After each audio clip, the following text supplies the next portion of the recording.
Hi, my name is Joe Williams. I'm a licensed clinical social worker in Pennsylvania, New Jersey, and Delaware.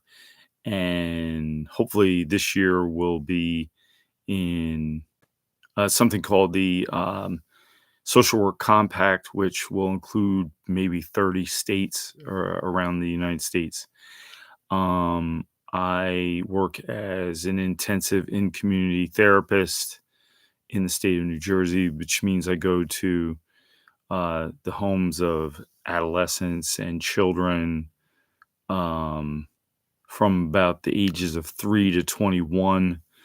It's work that I really enjoy. I mostly work with uh, kids who have ADHD, oppositional defiance disorder, autism, and grief. And Did I say autism? Yes. And you know, different kinds of situations, adjustment disorders. Primarily, I'm a cognitive behavioral therapist. I also do dialectical behavioral therapy, um, motivational interviewing, EMDR, um, cognitive processing therapy. What does it all mean? Basically, CBT, or cognitive behavioral therapy, is a form of therapy developed by Dr. Aaron Beck. And It's based on the idea that your thoughts um, are a driving force in your life. And that if you examine your thoughts and look at what's going through your mind with me or a therapist, then you will um, be able to alter your life, because what happens is we are our anxiety and our depression, in Beck's view and in CBT view, is that um, you're you're upset or you're depressed or you're anxious about something which you think is happening as opposed to what's actually happening. It's an idea that really started out with the Stoics, according to Aaron Beck. Um, and So yeah, that's my general orientation. That's the most popular orientation probably in the world. I also do dialectical behavioral therapy, which started off as a form of cognitive behavioral therapy, and it's based on uh, the idea that there's these dialectics, right? That you could have two opposing ideas, and what you want to do is to integrate them and walk the middle path and be able to not think in black and white uh, terms, but to uh, um, have your wise mind. Oh no, your rational mind and your emotional mind uh, uh, blend into what Dr. Marshall Linehan called your wise mind. And essentially, it was a form of therapy that was originally designed for people with borderline personality disorder, who had suicidal ideation or suicidal attempts, and or were engaged in self-injurious behavior. But it's very good for anybody, really. It basically focuses on four different uh, issues, or uh, there's four different types of interventions. One is mindfulness. Another one's interpersonal, your interpersonal skills. The next is distress tolerance and also emotion regulation. So that's CBT and DBT. Then I also do cognitive processing therapy, which is a kind of um, it was also a form of cognitive behavioral therapy, but for post-traumatic stress disorder.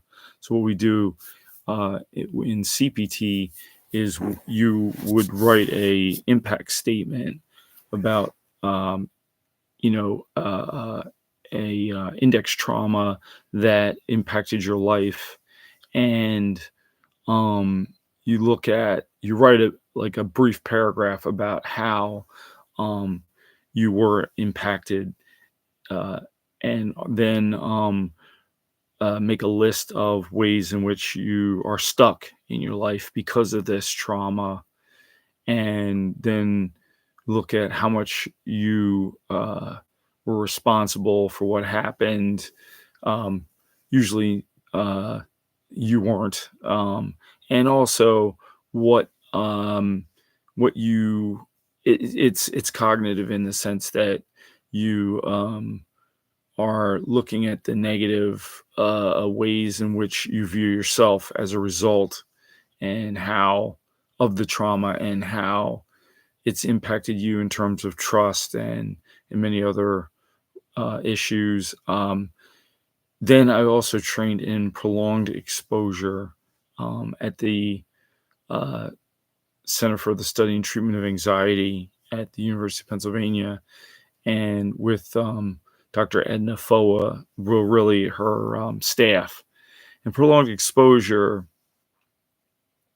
is a bit different from cognitive processing therapy. Both cognitive processing therapy and prolonged exposure are used at the Veterans Administration. They're used um, in order to treat PTSD.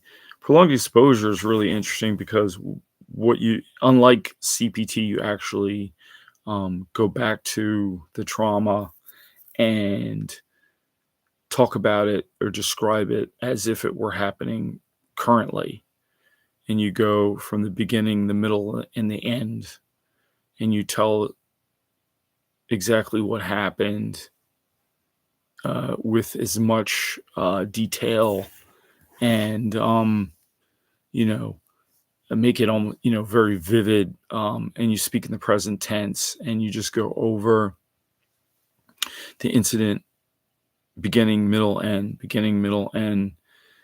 over and over, sometimes 15, 20 times per session. And that does something we call flooding, right? And the idea is that you're sort of reliving the trauma, but in a safe space, in the confines of the therapy office. And then you also, because the idea with prolonged exposure is that the problem with trauma is avoidance, and you do not want to avoid that's why it's called exposure. Prolonged exposure is sort of a gradual exposure too. There's two types of exposure. One's called in vivo exposure, and also imaginal exposure. What I just described in terms of repeating your story, your narrative over and over again, that's the imaginal exposure part. The in vivo exposure would be, let's say your trauma occurred in a particular place. Um, you might look at the place online, and then you may gradually go to the place where the trauma occurred, or you might be avoiding people. Maybe not talk to the person per se, but actually look at pictures of the person, or things that might whatever, people, places, things. You go towards things that remind you of uh, the trauma. And then there's another kind of therapy uh, for post traumatic stress disorder. I kind of backed my way into specializing in trauma because in my work, I was an in community therapist. Really, it's called wraparound services in Philadelphia and Delaware County and Montgomery County of Pennsylvania. And I've been working in New Jersey, as I said, for 10 years. But I've seen a lot of trauma. And so I felt as though I needed to train in as many forms of trauma therapy as possible. So another form of trauma therapy, which is also used at the VA, is called EMDR, which stands for eye movement desensitization or reprocessing. And it's basically uh, you can the therapist will take his or her hand and just do what we call bilateral stimulation, right? And it's a very highly structured form of therapy. I literally, or we EMDR therapists literally read from a script, and we are not to, and actually, prolonged exposure and CPT are also very highly structured. But what you're, I don't want to say you're not quite reliving uh, the trauma as much as you would in prolonged exposure. But uh, you are in dealing with the trauma, but in EMDR, you're actually going to look at a number of traumas throughout your life, and you're going to see that there's a connection between all your traumas. And even though it's not really a cognitive behavioral therapy, EMDR does have you look at your negative cognition about yourself. And, because we can't actually change the fact that the trauma occurred, but you could actually change the interpretation of the trauma. So it is kind of like cognitive therapy. And in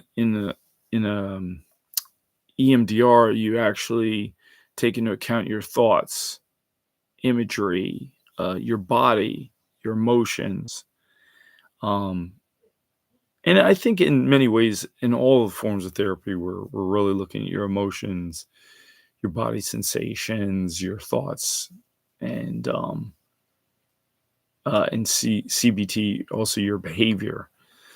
What else do I do? Well, with the kids, I have I'd started training as a registered play therapist. Because sometimes you just can't,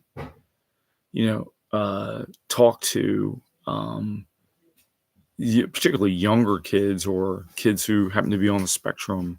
May be very difficult to have a full blown conversation with them. So I've been training to become a registered play therapist, and I'm going to study aut play, something called aut play and theraplay, and there's many different kinds of play therapy. Um, in fact, there's like an EMDR play therapy. There's a CBT play therapy. There's a polyvagal play therapy. Polyvagal therapy is another kind of PTSD type of treatment based on your vagus nerve.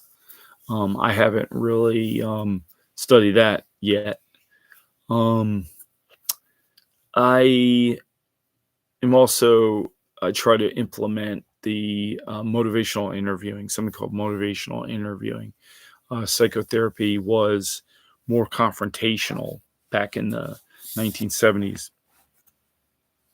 But these two, I think William Miller, and I think the other guy's name was Resnick, they created this, what they call motivational interviewing to help people learn how to change themselves. And, uh, it really started as a way of dealing with substance abuse, but it applies pretty much to anybody now. And it's not really a theoretical orientation in and of itself, but it's something I can use with cognitive behavioral therapy or just any form of therapy. Um, what else? I'm going to provide individual group. I think group is a wonderful form of therapy, because you get the sense that you are not in this alone. There's other people going through very similar things to you, and you can support each other. And I remember one psychologist told me, no man is an island, no woman is an island. Um, and yeah, I'm working on becoming a certified group psychotherapist with the American Group Psychotherapy Association. Um, it's to me, it's not about the credentials per se.